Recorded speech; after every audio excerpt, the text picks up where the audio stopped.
Glória a Deus. Meus amados, essa passagem do capítulo 3 do profeta Zacarias, ela é bem conhecida, mas eu acredito que ela ainda é pouco explorada, haja vista a sua importância. Ela poderia ser muito mais aproveitada, e eu acredito que assim a gente teria problemas muito menores na casa de Deus, em especial no que diz respeito aos relacionamentos que estabelecemos entre nós. Gente, tenta tirar essa microfonia aqui que está me desconcentrando aqui. O profeta Zacarias, profeta que ministrou no período pós-cativeiro, durante e após cativeiro, ele foi um instrumento de Deus para a restauração do templo.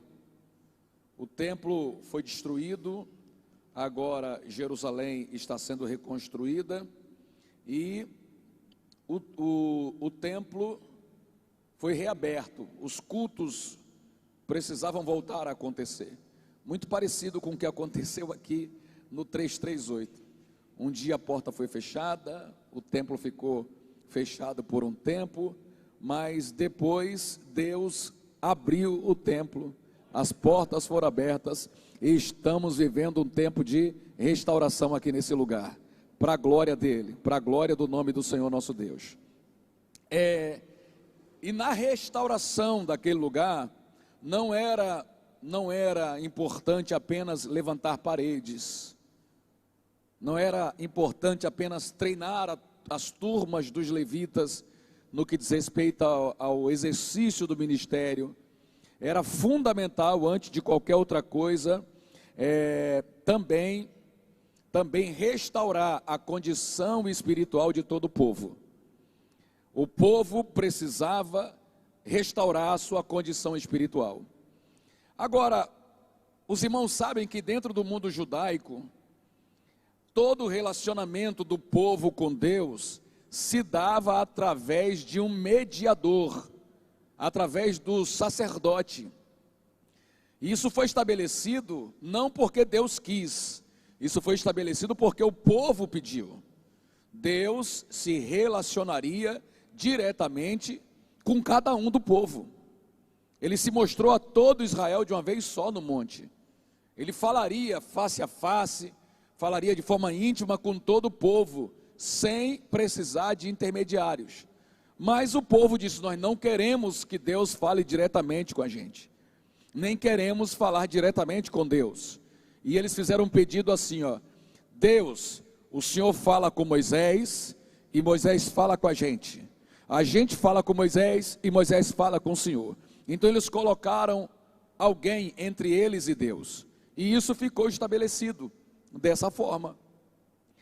E então, para a nação de Israel ser restaurada no que diz respeito à sua vida espiritual, ela dependia da condição espiritual do sacerdote também. Então, um sacerdote sujo, como é o caso aqui de Zacarias, você viu que ele estava com as vestes sujas diante do anjo do Senhor. Um sacerdote sujo não teria capacidade, condição de purificar e de limpar o povo. Ele não teria essa chance.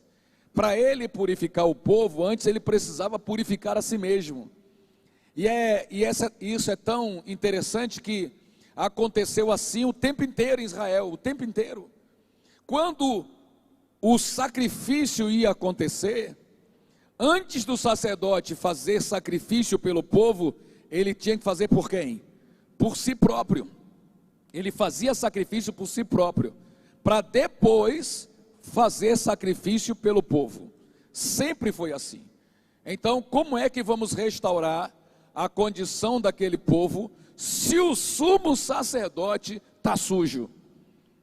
Se Josué está com as vestes sujas, isso não seria possível. E aqui no capítulo 3, vocês percebem que o sacerdote sujo não está sozinho, ele está acompanhado. Do seu lado direito tem uma criatura que a Bíblia identifica como Satanás. E essa criatura está ali com um propósito, com uma finalidade. Qual é o propósito, qual é a finalidade dessa criatura? Acusar o sumo sacerdote. Aí eu pergunto, qualquer acusação contra o sumo sacerdote era uma coisa injusta no que diz respeito à lei? Não, ele realmente estava com a sua vida espiritual comprometida. Quando Satanás acusava o sumo sacerdote, por incrível que pareça, tá, gente?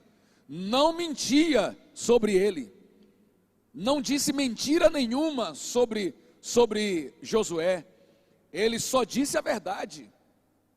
Esse cara não tem moral para ficar na frente desse povo.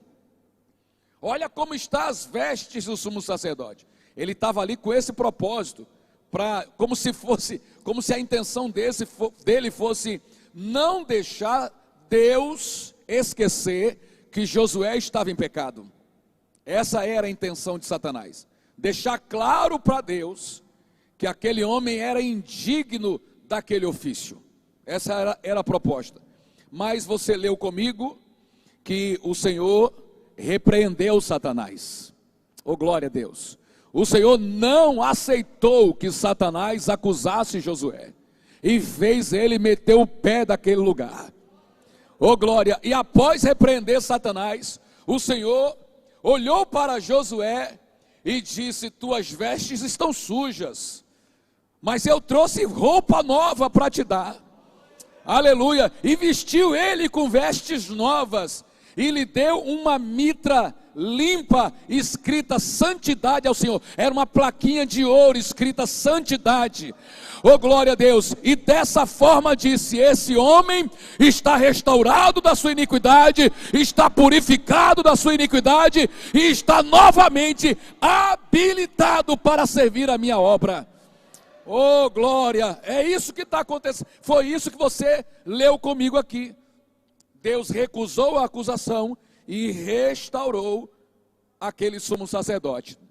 Na verdade, aqui no capítulo 3, nós temos três propósitos aqui. Anote, por favor. Primeiro é dar continuidade à descrição histórica da restauração de Israel. Já dei a entender isso. Não me concentrarei nesse negócio, não. O segundo propósito é trazer uma figura, uma pré-figura de Cristo, inclusive aproveitando o nome daquele sumo sacerdote. Esse sumo sacerdote é real, foi um cara real, não é uma alegoria, era um cara com o nome de Yehoshua, Josué, que por incrível que pareça é o mesmo nome de Jesus Cristo. Jesus e Josué são sinônimos. É que na transliteração, falei bonito, viu, pastor Limar? Transliteração, o que é transliterar? É pegar uma palavra estrangeira, aproveitar a sonoridade dela e dar uma nova versão para ela em português. Você não traduziu. Traduzir é uma coisa, transliterar é outra.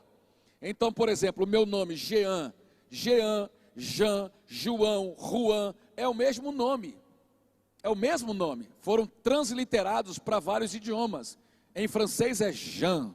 Ó, Jean. In English, John. Olha aí. Em português era para ser João, né? Mas aí pegaram do inglês, como é que se fala na França? Jean. Aí o Jean, que era para ser traduzido como João, transliterado como João, aqui veio como Jean. Eis-me aqui, pronto, chegou em mim.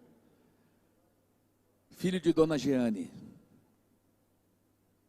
Eu já contei a vocês que eu risquei a parede, peguei um carvão, minha mãe tinha pintado a casa, e eu muito santinho, peguei um carvão, gostei tanto do meu nome que eu fui na parede branca e escrevi Jean, com carvão desse tamanho, cada letra desse tamanho. Aí quando eu acabei de riscar a parede, eu pensei assim: eu vou apanhar. Falei, vou apanhar, eu acho que eu vou apanhar. Aí tentei apagar, começou a borrar mais ainda. Aí eu tive uma ideia, Jean, peguei outro carvão, botei um E. Mãe, olha o que eu fiz para a senhora. Apanhei do mesmo jeito, pastor, não rolou. Então, Yehoshua é o nome de Josué. E ele está aqui justamente como uma pré-figura do próprio Cristo. Zacarias, aliás, Deus está aproveitando essa história para dar uma indicação do ministério do Cristo. Também não vamos nos ocupar nisso. Eu quero me ocupar no terceiro propósito de Zacarias. Qual era o propósito? Trazer para nós uma lição universal sobre a acusação satânica. Como ela funciona. Eu estou todo arrepiado aqui porque eu sei que uma oposição maligna se levantará contra nós nessa manhã. Mas do jeito que Deus repreendeu Satanás naquele dia, Ele já está pronto para repreender agora e glorificar o nome dEle, nos fazendo entender tudo o que Deus tem para nós aqui nesse lugar. Me ajude em nome de Jesus. Oh, glória a Deus. Veja, Josué está lá, sujo, culpado, indigno, e do lado dele ainda tem um demônio, o príncipe das trevas, acusando ele o tempo inteiro. A sorte de Josué é que não do seu lado, mas na frente dele, diante dele, estava o anjo do Senhor. Oh glória, com outro propósito. Enquanto Satanás quer aproveitar a acusação para terminar de destruir você, o anjo do Senhor está ali, primeiro para fazer o diabo se calar, e depois para restaurar a sua vida espiritual, e lhe dar um novo sentido de ministério. Oh glória, te dá um novo rumo na sua fé. Essa é a proposta. Então, olha o que aconteceu, eu quero ler de novo, Zacarias 3, verso 1 e 2. Deus me mostrou o sumo sacerdote Yehoshua, Josué, o qual estava diante do Senhor, e Satanás estava à sua mão direita para se lhe opor. Verso de número 2, mas o Senhor disse a Satanás, por favor, leia comigo essa primeira frase, o Senhor te repreende, ó Satanás. Vamos ler de novo, o Senhor te repreende, ó Satanás. Oh glória a Deus. Esse nome aí, ó, traduzido como Satanás, é Hilel Ben Shahá. Acho que é isso aí. Depois vocês perguntam ao pastor John Neres, que ele entende desse negócio, né, Paulo? Que literalmente significa aquele que se opõe. Guarde aí, anote aí, escreve no seu bloco de notas, aquele que se opõe. No hebraico antigo não havia vogais, então eram apenas 3 letras, STN, que traz esse som de Satã, STN. Literalmente significa acusar e opor-se. Anote também aí. Esse Satã, Hilel Ben Shahá, ele é apontado na Bíblia como o acusador dos nossos irmãos. Ele ganhou essa identidade. E ele carrega essa identidade desde Zacarias até Apocalipse. Em Apocalipse, quando ele é apontado, usam a mesma expressão, chamam ele pelo mesmo nome. Veja lá no capítulo 12 de Apocalipse, capítulo 12, verso de número 10. É um tempo de celebração, e assim diz a Bíblia Sagrada. Então ouvi grande voz no céu proclamando: agora veio a salvação, e a força, e o reino do nosso Deus, e o poder do seu Cristo. Vou ler de novo. Agora veio a salvação, e a força, e o reino do nosso Deus, e o poder do seu Cristo. Aleluia. Sabe por quê? Porque o acusador de nossos irmãos é derribado, o qual está diante do nosso Deus e os acusava de dia e de noite. Você só vai poder dar o grito de salvação eterna quando perceber que o nosso acusador foi derrubado para sempre, e nós celebraremos a Deus por essa razão. No grego essa palavra mudou, não é mais Hillel ben Shahar, não é mais essa palavra que está lá. No grego, o nome Satanás aparece com outra expressão, mudou o idioma, e no grego ele é chamado de Katagor. Acho que é assim que pronuncia. É isso mesmo, pastor? Katagor? Pastor, está me confirmando ali. Os dois confirmaram, então estou bem, Katagor. Katagor tem a mesma proposta de Hillel ben Shahar. Aquele que se opõe, aquele que acusa. Não mudou o propósito, só trouxeram de outro idioma. E escreve isso aí, anota isso. Essa palavra Katagor aparece na Bíblia, no Novo Testamento, 38 vezes. Dessas 38 vezes, 33 vezes, escute isso, das 38, 33 vezes, sabe onde ela foi usada? Contra Jesus e contra os seus discípulos. Das 38 vezes que ela aparece na Bíblia, 33 foram usadas diretamente contra Jesus, diretamente contra os discípulos. Em 2 ocasiões, Katagor foi usada contra aquela mulher que foi pega em flagrante adultério. O mesmo Espírito que acusou Jesus 33 vezes, o mesmo Espírito, no capítulo 8 de João, acusou a mulher que foi pega no próprio ato do adultério. Está claro na Bíblia que ela foi pega no ato de adultério. Então ela era culpada mesmo. E como ela era culpada, Katagor apareceu na história para acusá-la 2 vezes. 2 vezes. Essa mulher foi pega no próprio ato do adultério. Aí Jesus começou a escrever com o dedo na terra e não deu muita bola. Aí daqui a pouco, o senhor não ouviu o que a gente falou? Ela foi pega no próprio ato de adultério. Aí falou, tudo bem, quem não tiver pecado, atire a primeira pedra. E a Bíblia diz que dos mais velhos aos mais novos, todo mundo foi soltando a pedra. E não ficou ninguém ali. Aí ele perguntou, mulher, onde estão os teus catagores? Oh glória, ninguém te condenou? Ela disse, não Senhor, eu também não te condeno. Vá e não peque mais. Vale um glória para Deus ou não vale? Vá e não peque mais. Aleluia. Em outras 2 situações, então 33 para Jesus, contra Jesus, 32 contra a mulher, 2 contra a mulher, outras 2 contra a lei de Moisés. Veja de onde vem esse espírito. Outras 2 contra a lei de Moisés. E a última contra a consciência. Se a nossa consciência não nos acusa, se não tem demônio, se não tem Katagor em nossa consciência, olha o que a Bíblia diz, temos paz com Deus. Aleluia, se não há Katagor, se o diabo não entrou na tua mente aí, pode dar glória a Deus, você tem paz com ele. Nós temos paz com Deus. Então lá no capítulo 12 de Apocalipse, principalmente aí no começo, no verso de número 10, Satanás, ele é apontado, no finalzinho do versículo diz, como a fonte de toda acusação. E claro que isso é uma referência a Zacarias, ele é o acusador. Quem conhece a Bíblia vai lembrar de quem? Quando é que apareceu esse nome pela primeira vez? Lá contra o sumo sacerdote. Escute aqui, eu preciso fazer esse destaque.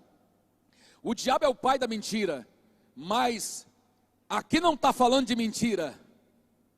Aqui não está dizendo que ele é o caluniador dos nossos irmãos. Ô pastor, mas ele é caluniador muito, ele só sabe fazer isso.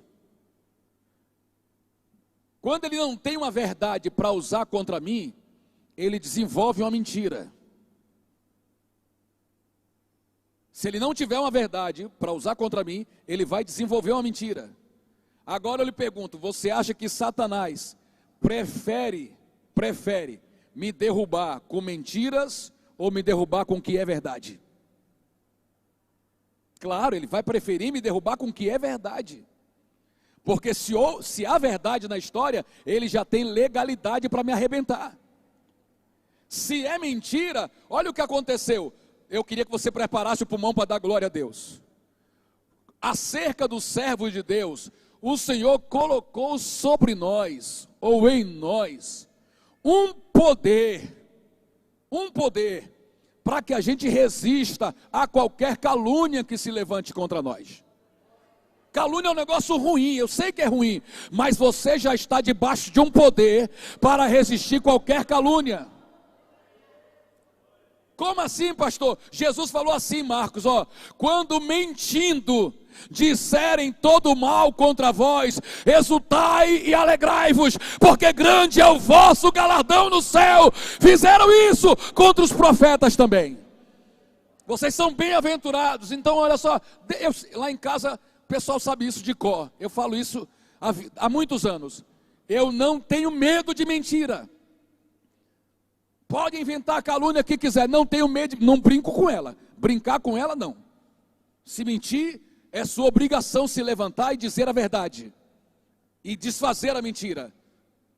Seja contra quem for, principalmente contra você. Não aceite que Satanás pregue uma mentira contra você com toda a liberdade. Já está mentindo, deixa para lá. Não aceite. Mas eu não tenho medo dela. Por quê? Porque qualquer calúnia que levantem contra um servo de Deus, lá de cima, Deus falou assim: pode ficar tranquilo, meu filho. Pode se alegrar. Grande é o teu galardão no céu. Acho que é como se Deus dissesse assim: eu sei muito bem o que é sofrer uma calúnia. O diabo me caluniou lá no Éden contra Eva e Adão, dizendo para eles que eu queria o mal daquele casal. Então eu não dou brecha para mentira não. Se estão mentindo contra os meus servos, eu vou honrar os meus servos. Eu vou provar para todo mundo que a calúnia não prevalecerá contra os meus filhos. Então depois que o diabo sabe disso, quanto mais mentira levantar contra mim, se eu tiver maturidade, se eu tiver força moral para deixar isso na mão de Deus, para dar glória a Deus pelas calúnias que levantam contra mim, em vez de me amaldiçoar, o diabo está me abençoando. Então ele só vai insistir com mentira se ele sentir que você é fraco, se você mentiro, não vou mais na igreja porque levantaram a calúnia contra mim.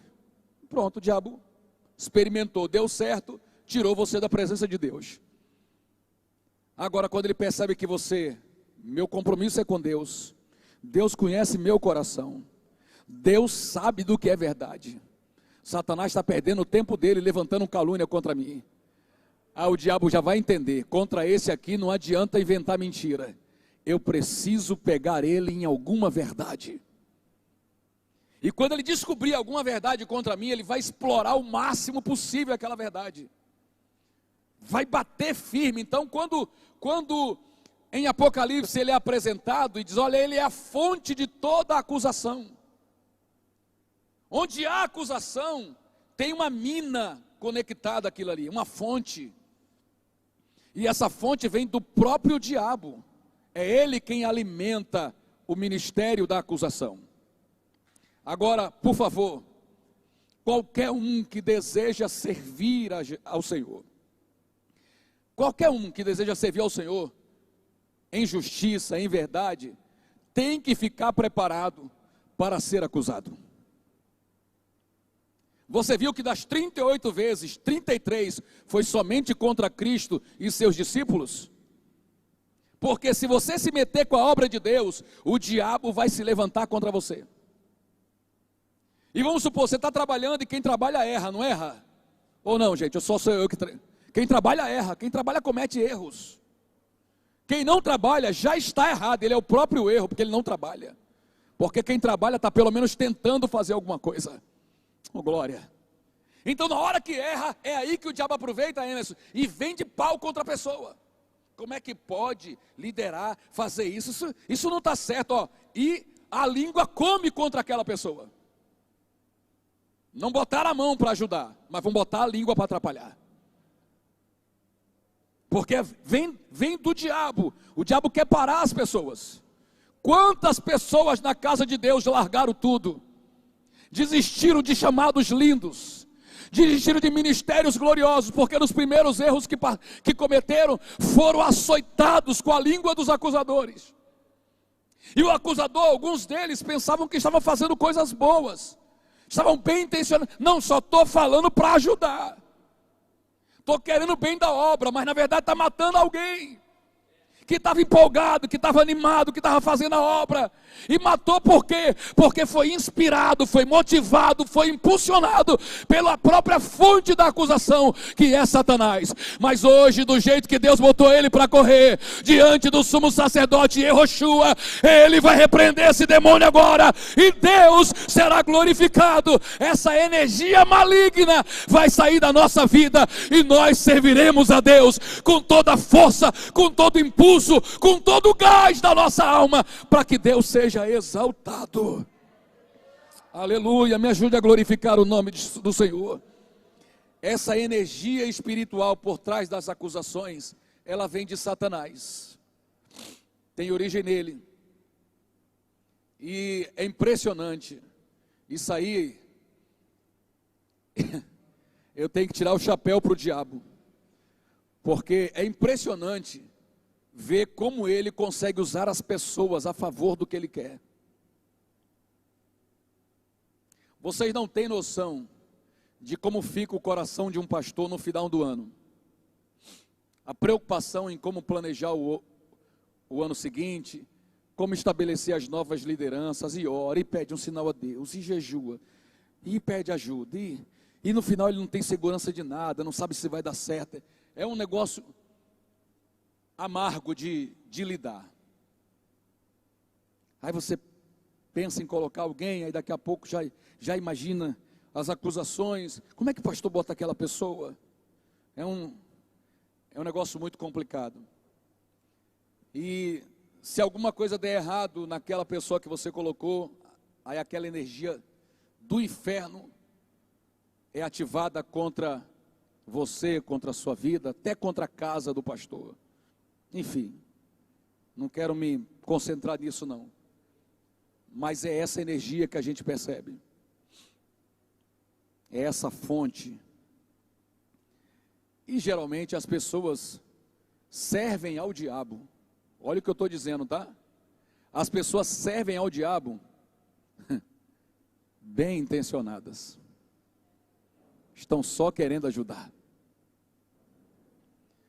O diabo consegue mobilizar as pessoas a favor dele. E a gente, com 200 pessoas na igreja, às vezes não consegue alguém que ajude. Estamos fazendo a obra, estamos ganhando alma, preciso de alguém para cuidar disso. Ah, não posso, ah, não dá, ah, não sei o quê. É uma luta para arrumar voluntário. Me perdoe a expressão, o diabo faz isso aqui. Preciso de pessoas para descarregar uma energia negativa, maligna contra o ministério daquele casal, o Wander e a Andréia. Preciso. Aí ele faz isso aqui, ó. Um monte de gente já aparece. É impressionante como ele consegue mobilizar as pessoas. Mas o anjo do Senhor está aqui, viu? O anjo do Senhor está aqui. E ele já deu um brado dizendo: o Senhor te repreende, Satanás. Oh, glória, me ajude, glorifique a Deus aí. O Senhor te repreende, Satanás. Me ajude, a nossa luta não é contra a carne, a nossa luta não é contra sangue, a nossa luta é contra principados, potestades, dominadores desse mundo tenebroso, nas regiões espirituais da maldade. Por isso, com ousadia e autoridade eu declaro: o Senhor te repreende, Satanás. O Senhor te repreende. Na recala súbria, oh glória. É claro que isso não pode fazer de mim, entender essas coisas não pode fazer de mim um mimimi, um crente Nutella, que não está disposto, não está aceito a críticas. Claro que não.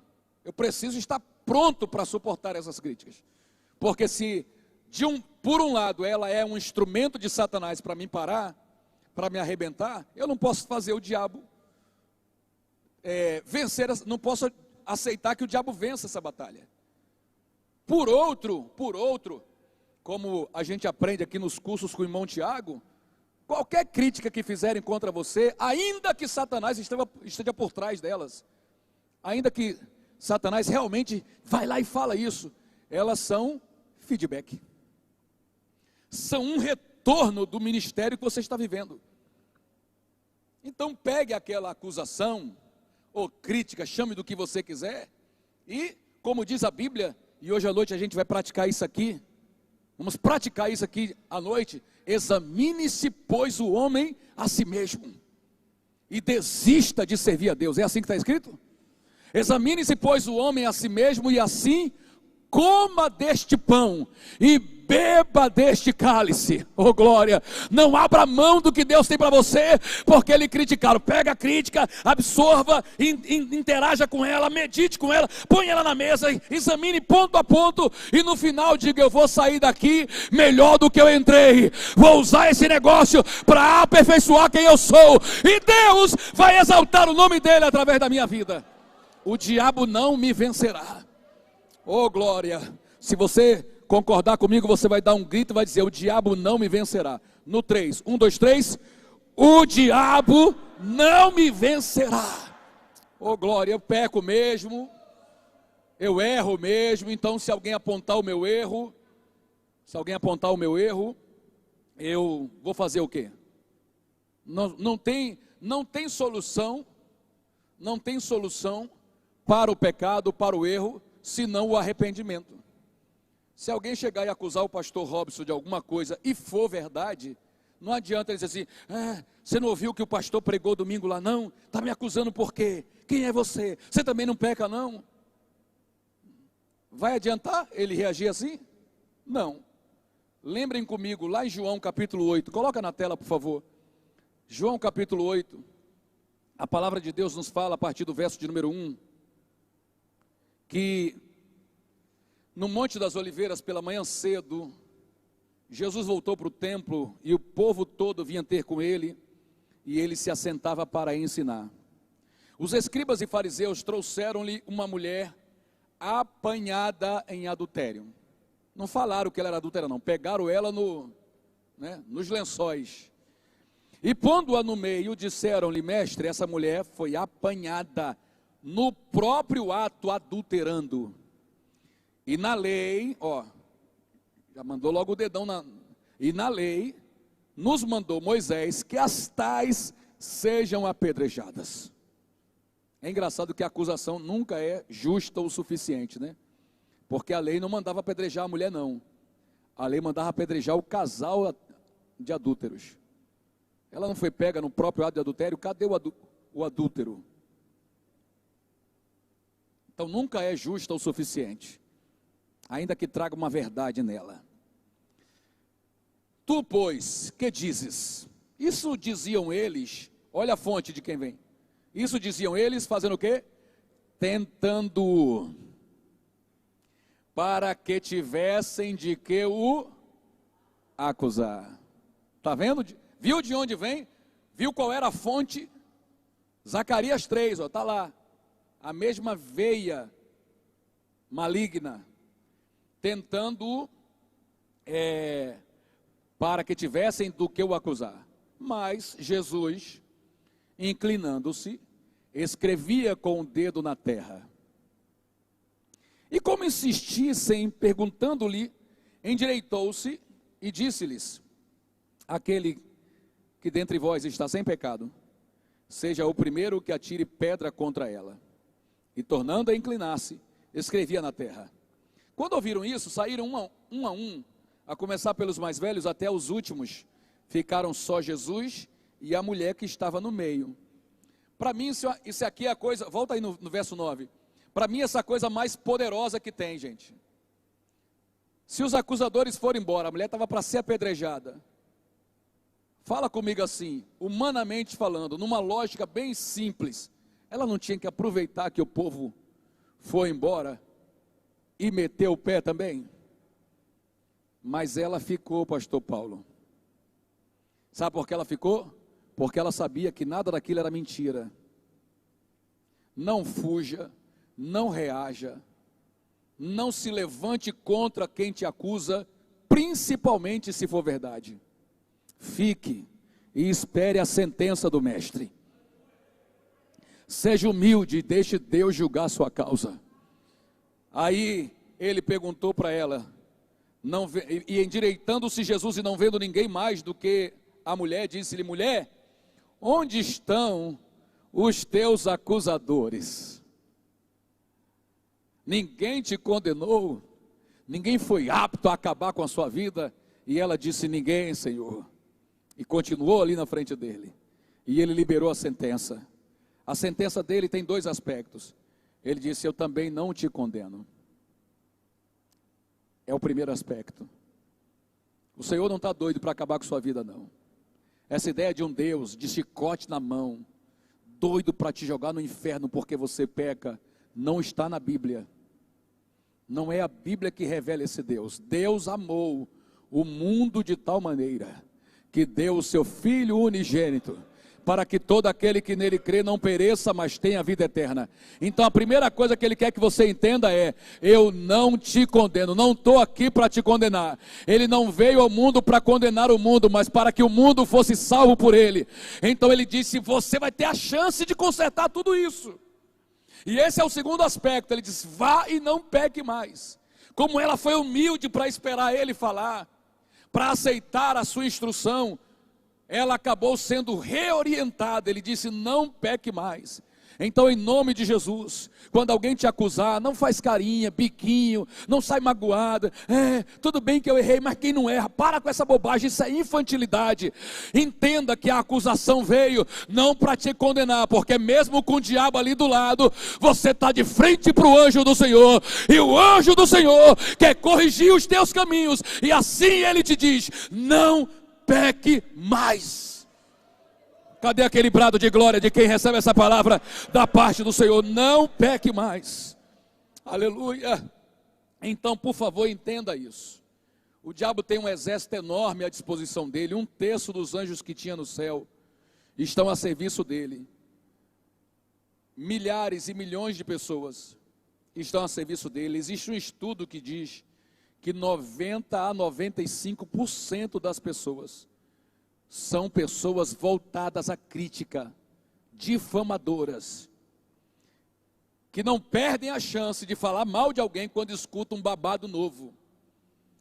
Tanto é verdade, que canais de fofoca na internet estão superlotados de seguidores. E tem gente que consome esse produto o dia inteiro. Aí você quer se transformar no quê? Mas quem é que motiva esses canais de fofoca? Ainda tem que responder isso, gente? Nesse ponto da mensagem ainda preciso responder? Quem é que alimenta? De onde vem essa energia?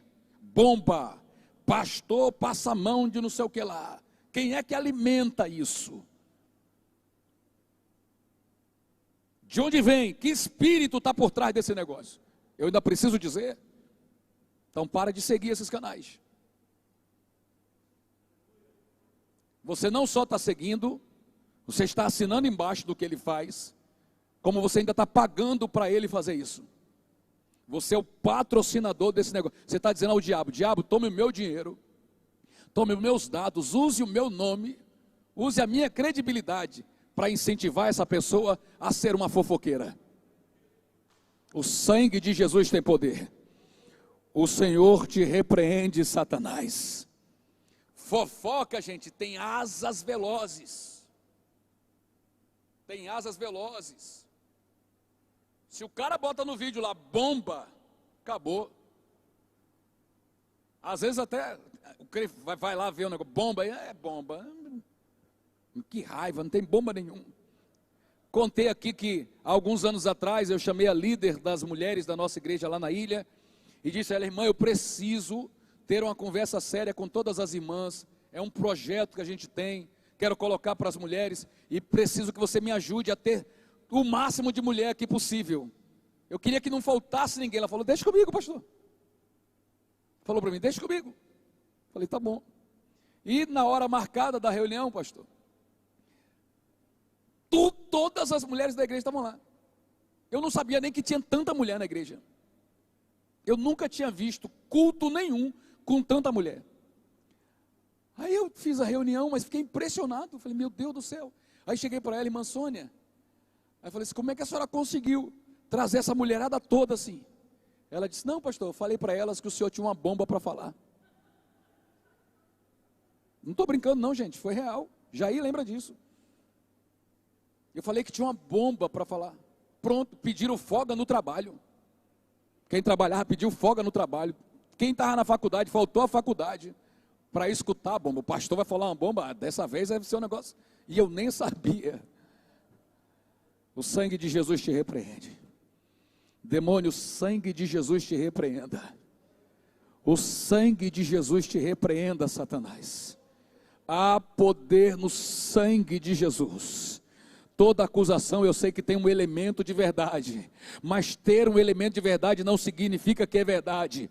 As pessoas cometem erro, mas o anjo do Senhor trouxe vestes novas para dar ao seu povo. Oh glória, receba essa palavra aí. Tu és um tição tirado do fogo e Deus tem um projeto para a sua vida. Não deixe o diabo te derrubar. Não deixe o diabo te derrubar. Olha, eu sempre pensei isso, mas hoje mais ainda, tá? Nós precisamos pedir a Deus o dom do discernimento. Com um bom respeito pela palavra, a gente já vai perceber de onde vem a fonte. Já vai dar para saber quem é a fonte.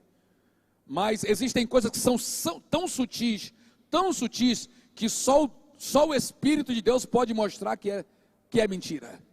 Que tem veneno na panela. Por isso nós precisamos de discernimento de espírito. Mas eu quero dar 2 dicas aos irmãos. Por favor, guardem elas aí.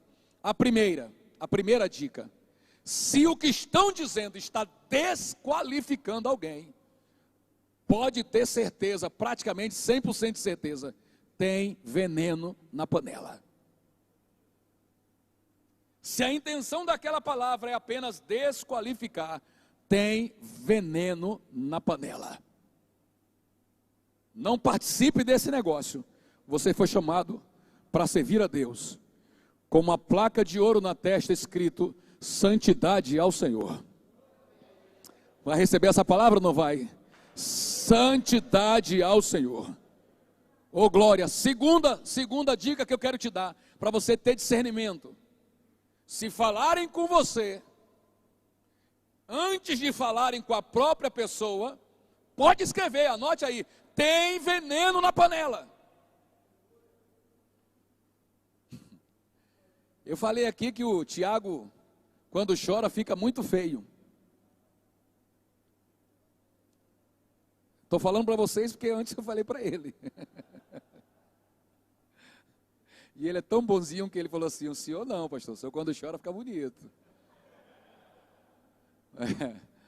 Porque quando o cara não acusa, mente, né?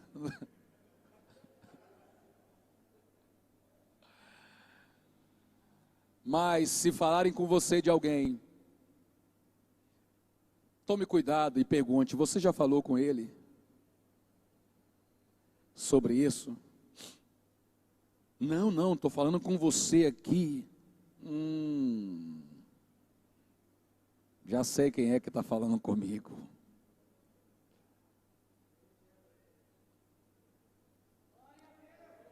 Toda conversa que tem que acontecer pelas costas de alguém tem a mesma cara daquela conversa do Éden.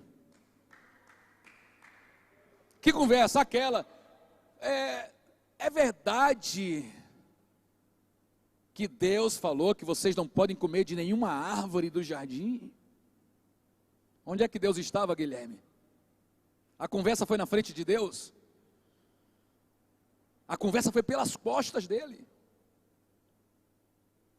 Não, ele falou que a gente pode comer de qualquer árvore, menos daquela que está no meio do jardim, do conhecimento do bem e do mal. Porque se a gente comer daquela, a gente morre. Morre nada. Toda conversa que acontece pelas costas de alguém, ela é motivada, ela tem energia naquele mal que nos arrancou do Éden e quer arrancar você também dos propósitos que Deus tem para a sua vida. Então, sempre faça essa pergunta. Você está falando comigo sobre a irmã Lídia por quê? Já falou com ela? Espera aí que eu vou ligar para ela aqui. Irmão, se você disser que vai chamar a pessoa para... Espera aí. Ah, não falei não, então deixa eu chamar ela aqui primeiro. A gente já aproveita e fala com ela.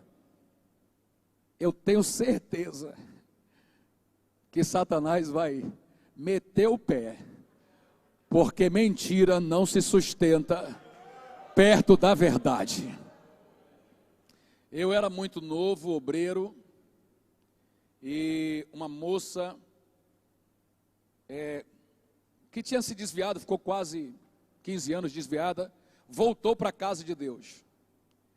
E ela voltou para a casa de Deus num intervalo de um contrato que ela tinha assinado com uma revista masculina.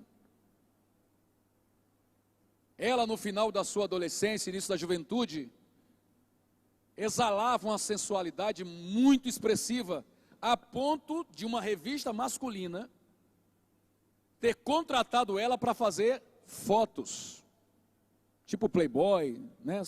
Fez foto, e foto feita, aprovada, contrato, dinheiro pago. Aí, naquele intervalo que tudo tinha sido feito, mas a revista não chegou na banca, ela se reconciliou com Jesus.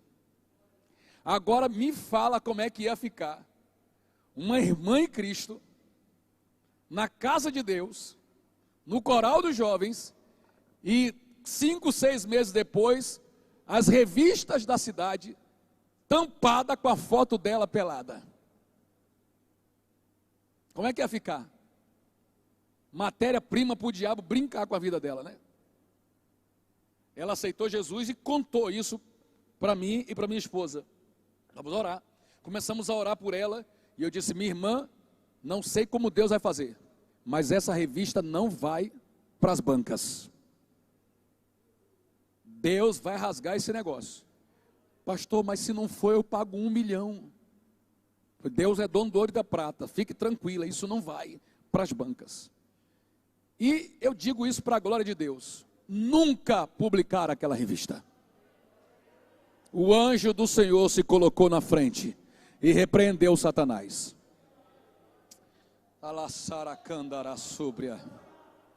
Mas o problema é que dentro da casa de Deus, eu estou todo arrepiado aqui, muitos jovens, irmãs também, casadas, me procuravam, diziam assim: irmão Jean, eu acho que era presbítero, falava assim: essa moça aí na mocidade, a fulana, eu falei: o que é que tem ela? Você não pode deixar ela na mocidade. Na época tinha uma doutrina pesada, mas ela já tinha se enquadrado, se vestia como as outras irmãs. Essa moça aí, antes de desviar, o apelido dela aqui era quebra-vaso. Ela quebrava os vasos. Derruba pastor. Ela, garotinha, ganhou o apelido de derruba pastor. Se o senhor deixar ela aí, ela vai acabar com esses jovens todinhos. E começaram, me desculpa a expressão que eu vou usar, ela é uma expressão de quartel. No quartel a gente falava muito assim: não deixe emprenharem você pelo ouvido. Entendeu? Mas emprenharam a minha esposa pelo ouvido. Eu nunca tive problema com a Mise com relação a ciúme, nem da parte dela por mim, e nem da minha parte por ela. Sempre foi tranquilo. E nessa época ela falou assim: amor, tem muita gente falando da fulana. Eu acho melhor a gente tomar cuidado. Eu não sei dizer se ela falou isso por minha causa, ou se por causa dos demais. E naquele dia, o Espírito de Deus, porque eu não tinha esse conhecimento que eu estou transmitindo a vocês. Foi Deus que me ajudou. Talvez porque sabia da minha intenção de ver aquela moça restaurada. E eu disse assim para a Mise: você tem unção de Deus na vida? Tem unção? Tem. Então vamos fazer o seguinte: a Bíblia diz que o jugo, aquele peso que se coloca para dominar o animal, né? O jugo será despedaçado por causa da unção. Quem tem unção não coloca mais peso sobre ninguém. Quem tem unção despedaça o jugo. E eu desafiei ela a dobrar o joelho e orar pela moça de novo. Nós dobramos o joelho e oramos por ela. E aí eu peguei, foi tão gostoso ter orado por ela naquele dia, em vez de ser um acusador, ser um intercessor, que toda vez que alguém encostava em mim para dizer, cuidado com fulano, hein? Eu estava vendo um rapaz olhando para ela, e não sei o quê. Eu disse assim, você tem unção? Decorei. Tem ou não tem? Você se acha alguém ungido por Deus? Pela misericórdia do Senhor, me acha. Eu falei, então dobra o joelho comigo. Vamos orar por ela. Aí a pessoa ficava, vamos orar, e dobrar o joelho. Aí a pessoa ficava calada, falei assim, eu que vou orar? Deus vai te usar para quebrar esse jugo. E para o louvor e para a glória do nome de Jesus. Ela não derrubou ninguém naquela mocidade. Oh glória, 1 ano e pouco depois ela se tornou a primeira líder de círculo de oração da juventude. Um dia ela estava descendo o morro, a macumbeira saiu correndo e disse, eu te odeio, e tentou ferir ela, só que quando foi ferir, caiu e morreu. Aí o povo desceu o morro para dizer, a crente matou a macumbeira, aí queriam apedrejar ela. Ela falou, Satanás, você não vai me envergonhar não. Botou a mão na mulher e disse, espírito da morte, saia dela. E a mulher levantou viva, porque Deus é poderoso para glorificar o nome dele. O Senhor te repreenda, Satanás.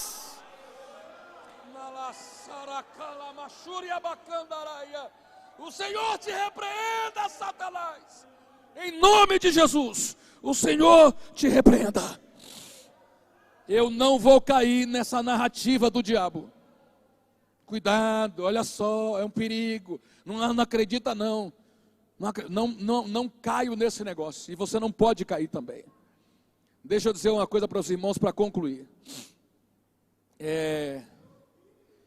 Essas 95% das pessoas que são viciadas em fofoca, em crítica, em acusação, elas não devem saber que o que elas estão promovendo no hebraico tem o mesmo significado da palavra Satã, que é Saitan. Entrou uma mudançazinha pequenininha, mas a mesma raiz, a mesma origem, né? A mesma origem. Por exemplo, encarcerado. Encarcerado vem da palavra cárcere. Então, Satã é aquele que se opõe, é aquele que acusa. Acusar, o que é? Saitan. Olha que coisa terrível, Tiago. O acusador tem um nome, Satã, Hilel Ben Shahar. O verbo acusar ganha uma letrinha a mais, um fonemazinho a mais, Saitan. Ou seja, quem acusa está satanizando as outras pessoas. Essa é a origem da palavra, está satanizando. Então, o que é satanizar? É fazer da pessoa um semelhante a ela própria. O diabo, quando acusou Josué, tinha um propósito só. Eu quero que Josué seja como eu. Eu lhe pergunto, havia ou há alguma esperança de salvação para o diabo? Não, não havia. Quando ele olhou Josué com as roupas sujas de sangue, fique de pé por favor, ele disse assim, falta pouco para ele ser igual a mim. Falta pouco para ele ser igual a mim. Já está todo sujo, para ele ser um Satã igual a mim, falta pouco. Foi o que Satanás disse. E para consolidar que Josué se tornasse um Satã igual ao próprio acusador, ele acusou. E é muito interessante, porque isso é até bem conhecido hoje. As pessoas geralmente acusam as outras daquilo que elas são. E quando ele está acusando, ele está falando muito mais dela mesma do que da própria pessoa. Ou não, né? Ou é? Está falando muito mais. Por exemplo, pastor Luiz Fernando botou a mão no bolso. E quando o cara bota a mão no bolso assim, entendeu? Ele está falando dele mesmo? Não. Está falando de si próprio. As pessoas costumam acusar as outras do que elas realmente são. E muita gente, se você pegar uma pessoa muito focada em acusar, pode escrever o que eu estou dizendo. Está escondendo alguma coisa. É que ela quer tirar os olhos dela e colocar os olhos sobre as outras pessoas. Não seja um promotor de acusação contra seus amigos, contra seus entes queridos, contra os seus irmãos em Cristo, nem mesmo contra quem fala mal de você. Sejamos como Yehoshua, que é nosso advogado, Paracletos, diante do Pai. Filhinhos, 1 João 2:1, filhinhos, estas coisas vos escrevo para que não pequeis. Mas se alguém pecar, temos um Paracletos, temos um advogado junto ao Pai, que intercede por nós. Ele é a propiciação pelos nossos pecados. E Yehoshua não morreu para te acusar, e Yehoshua morreu para te redimir, para te salvar. Se a gente aprender essas coisas, se a gente se arrepender e crer nessa verdade, o diabo não vai levar vantagem contra ninguém aqui nessa casa. Há poder no sangue de Yeshua, oh glória, para cancelar todas as acusações. Me ajude a glorificar, levante a mão, abra sua boca e adore o nome de Jesus. Adore, Ele trouxe vestes novas, Ele trouxe vestes santas, Ele trouxe uma mitra para colocar sobre ti. Ele está dizendo a você, Josué, Ele está dizendo a você, oh Claudiana, que Ele não desiste de você, oh glória. Ele sabe que você pecou, Ele sabe que eu pequei, mas Ele não desistiu de você e não vai deixar que você termine de se transformar no que Satanás é. Há poder no sangue de Jesus. Oh meu Deus, vamos falar com Deus agora.